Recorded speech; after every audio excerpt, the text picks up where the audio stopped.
Сокулук районуна караштуу Рүстөмбек Мамыралиев атындагы мектеп гимназиясынын кыргыз тили жана адабияты мугалими Жаныбекова Гүлсана Максатовна. Саламатсыңарбы менин сүйүктүү окуучуларым? Маанайыбыз жакшыбы? Бүгүнкү биздин өтө турган сабагыбыз Токтоболот Абдымомунов жөнүндө болот. Токтоболот Абдымомуновдун өмүр баянына токтоло кетсек. Токтоболот Абдымомунов 1922-жылы Кемин районундагы Атайкей кыштагында кызматкердин үй бүлөсүндө туулган. Бала кезинде чоң атасынын агасы Рыспайдын комузун тыңшап, жомокторун угуп чоңойгон. Чоң атасынын таасири менен шыгы ойгонгон жана чоң драматург болуп элге таанылды.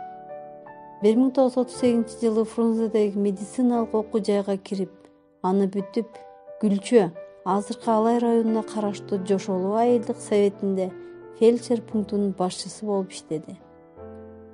1939-жылы мамлекеттик медициналык институтуна өтүп, 3-курсунда оорунун айынан окууну таштоого аргасыз болгон. 1941-жылы Токтоболот Абдымомунов Кыргыз мамлекеттик басмасында корректор, редактор жана котормочу болуп иштей баштайт. 1942-1955 Кыргыз радио комитетинде редактор, СССРдин жогорку советинде котормочу жана Советтик Кыргызстан журналында бөлүм башчысы кызматтарын өтөгөн.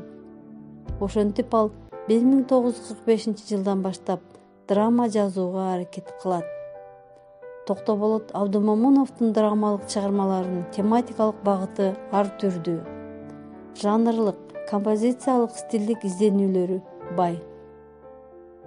Анын чыгармалары: Чолпонбай, Алдар көсө, Карагул ботом, Биз анын балдарыбыз, Абийир кечирбейт жана ошондой эле 20га жакын көп бактылуу пьесалары тандалмалуу драмалык чыгармалардан турган 2 чоң томдук жарык көрөт. Анда эмесе балдар жазуучунун Абийир кечирбейт драмасына көңүл буралы. Драманын башкы каармандары Нурдин, Шайыргүл, Карыя, Масадык, Нияз, Сейит. Абийир кечирбейт драмасы 1963-жылдан баштап театр сахналарына коюла баштаган. Драманын башкы каарманы Нурдин сүйүү жана достукту тереңдеп талдай албагандыктан өз тагдырына өзү чыккынчылык кылат. Бул жерде драматург адамдын ички дүйнөсүн ар тараптан изилдөөгө аракеттенгендигин, каармандын психологиясы анын иликтөөлөрүнүн башкы объектиси болгондугу көрүнүп турат. Окуя Нурдин өзүнүн таза сүйүүсү менен чыныгы достукка чыккынчылык жасап, акыры түрмөгө отуруп, ошондон бошоп чыгып келе жатканда жолоочу Карыяга кездешип, ага башынан өткөргөндөрүн аңгемелеп берип жаткан учурдан башталат.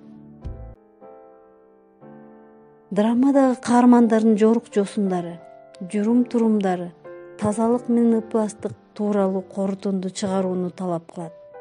Нияздын бузуклугунан Нурдиндин бактылуу турмушу кыйроого дуушар болсо да, учурунда акты кара тебелегендей болуп көрүнсө да, драмада негизги идея адамдын тазалыгын даңазалоого болуп саналат.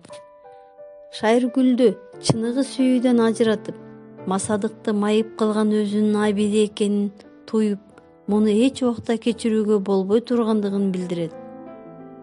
Демек, ар кандай кырдаалдарга адам сабырдуулук менен иликтеп, чындыкты туура баамдап, анан туура чечимге келсе гана өз Абийиринин алдында таза бойдон калмакчы.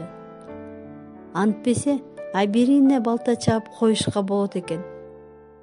Адам өзүн дайыма жоопкерчиликтүү сезип, өзүнүн Абийир ар-намысын эч убакта унутууга жана эсибизге салган мыкты чыгарма катары жашай бермекчи. Балдар, Абийир кечирбейт драмадан үзүндү көрсөк.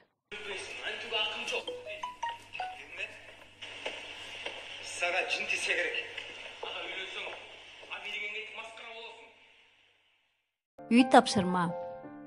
Драманы толугу менен окугула. Каармандарга мүнөздөмө берүү. Бул чыгарманын мага тийгизген таасири чакан эсе жазуу. Көңүл бурганыңыздарга рахмат.